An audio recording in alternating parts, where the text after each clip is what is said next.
ज्योतिर्लिंग ओमकारेश्वर में एकात्म धाम का शुभारंभ हुआ है। इस धाम में एकात्मा की मूर्ति बनाई गई है, जिसकी विशेषता है कि ये प्रतिमा 12 वर्ष के किशोर शंकर की है। और इतना ही नहीं, 108 फीट ऊंची बहुधातु प्रतिमा है। मध्य प्रदेश के मुख्यमंत्री को एक विचार आया, जिसे उन्होंने संकल्प की तरह लिया और उसी संकल्प को पूरा कर बनाया गया ये अद्भुत एकात्म धाम। हमारे इस खास रिपोर्ट में हम आपको बताने जा रहे हैं स्टैच्यू ऑफ वननेस की विशेषताएं।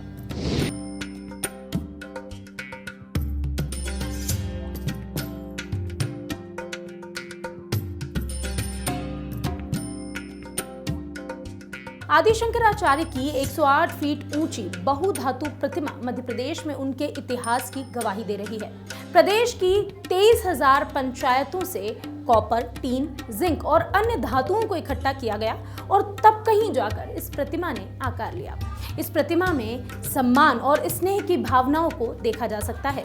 इसी के साथ इसकी कई विशेषता है। 12 वर्ष के किशोर शंकर की इस प्रतिमा में 16 फीट ऊंचे पत्थर से बना कमल का आधार है और 75 फीट ऊंचा पेंडेस्टल का निर्माण भी है। प्रतिमा में 45 फीट ऊंचा शंकर स्तंभ है, जो आचार्य शंकर की जीवन यात्रा को दर्शाता है। इस मूर्ति के निर्माण में 250 टन से 31 GL ग्रेड की स्टेनलेस स्टील का उपयोग हुआ है। साथ ही 100 टन मिश्र धातु, कांस्य में 88 टन तांबा, 4 टन जस्ता और 8 टन टीन का मिश्रण है। इस प्रतिमा में कंक्रीट के पेडेस्टल को 500 वर्षों का जीवन दर्शाने के लिए बनाया गया। इस मूर्ति में 12 साल के किशोर आचार्य शंकर के भाव भंगिमाएं भी जीवंत रूप से नजर आती है। आपको बता दें, इस मूर्ति के निर्माण के वक्त हर छोटी से छोटी और बड़ी बात को ध्यान में रखा गया। शिव नगरी में आदि शंकराचार्य की मूर्ति का मुख दक्षिण दिशा में यानी ओमकारेश्वर ज्योतिर्लिंग और नर्मदा की ओर रखा गया है। जाने माने शिल्पकार भगवान रामपुरे के मार्गदर्शन में ये प्रतिमा बनी है। इसमें प्रसिद्ध चित्रकार वासुदेव कामत ने 11 साल के शंकराचार्य के बाल स्वरूप का चित्रण किया। इसे बनाने के लिए सरकार ने देश के प्रसिद्ध 11 मूर्तिकारों का एक कॉन्टेस्ट कराया था। इनके बनाए चित्र और मूर्तियों को धर्माचार्यों ने अपनी अपनी कसौटी पर कसा। जो उम्मीदवार शास्त्र और साधु के नजदीक पाए गए, उन्हें स्टेप बाय स्टेप फाइनल किया गया। तब कहीं जाकर प्रसिद्ध चित्रकार वासुदेव कामत की पेंटिंग और उस पेंटिंग से आदि शंकराचार्य की मूर्ति बनाने का काम शिल्पकार भगवान रामपुरे ने किया। इस प्रतिमा में कमल के पुष्प पर शंकराचार्य जी के चरणों को रखा गया है।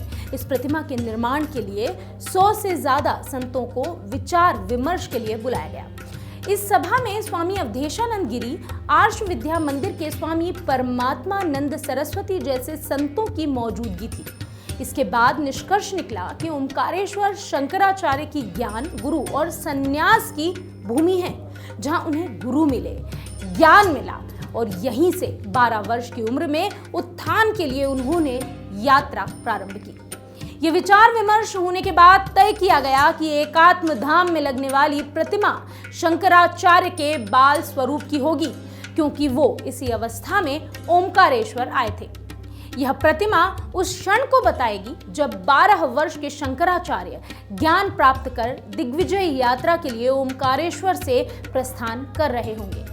यह भी तय किया गया कि निर्माण कार्य संतों के मार्गदर्शन में ही पूरा होगा। इतना ही नहीं, जब यह मूर्ति बन रही थी तो ये तय था कि वस्त्र भगवा रंग का होगा, लेकिन चुनौती यह थी कि कौन सा भगवा रंग हो। शिवराज सिंह चौहान जरा सी भी चूक नहीं करना चाहते थे। वो जानते थे कि चारों मठों में भगवा अलग अलग तरह का पहना जाता है, इसलिए इस पर भी कई घंटों तक धर्माचार्यों ने चर्चा की और सर्वसम्मति से शास्त्र सम्मत रंग का चयन किया गया। इसके बाद चर्चा हुई कि मूर्ति को वस्त्र किस तरह से पहनाया जाएगा, ये कहां सलवटें आनी चाहिए। इसके लिए केरल के एक्सपर्ट से सलाह ली गई। इस आधार पर फिर स्केच बनाए गए। इस तरह श्रृंगेरी मठ के शंकराचार्य की सहमति से स्केच फाइनल किया गया। इसके साथ ही दंड की गठानों पर भी मंथन हुआ। संन्यासोपनिषद से तय हुआ 8 गांठ वाला दंड होगा। दंड की लंबाई, उसकी गांठें, धातु सभी को लेकर खूब बहस चली। सभी के अलग अलग मत थे। इसके बाद संन्यासोपनिषद से दंड के विधान को समझा और अंत में यह निष्कर्ष निकला कि दंड की लंबाई सन्यासी की भौहों से जमीन तक होनी चाहिए। दंड पलाश की लकड़ी का होता था जिसमें 8 गांठ होने का विधान पता चला। इस पर श्रृंगेरी मठ का निर्णय अंतिम माना गया। तो कुछ इस तरह से ओमकारेश्वर में बनने वाले इस एकात्म धाम के लिए निर्णय लिए गए। स्टैच्यू ऑफ वननेस को बनाने के लिए भी सभी की सहमति ली गई, यानी कि सभी को पहले एक किया गया।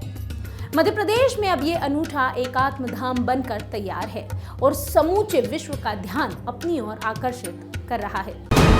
वीके न्यूज, राष्ट्र के नाम।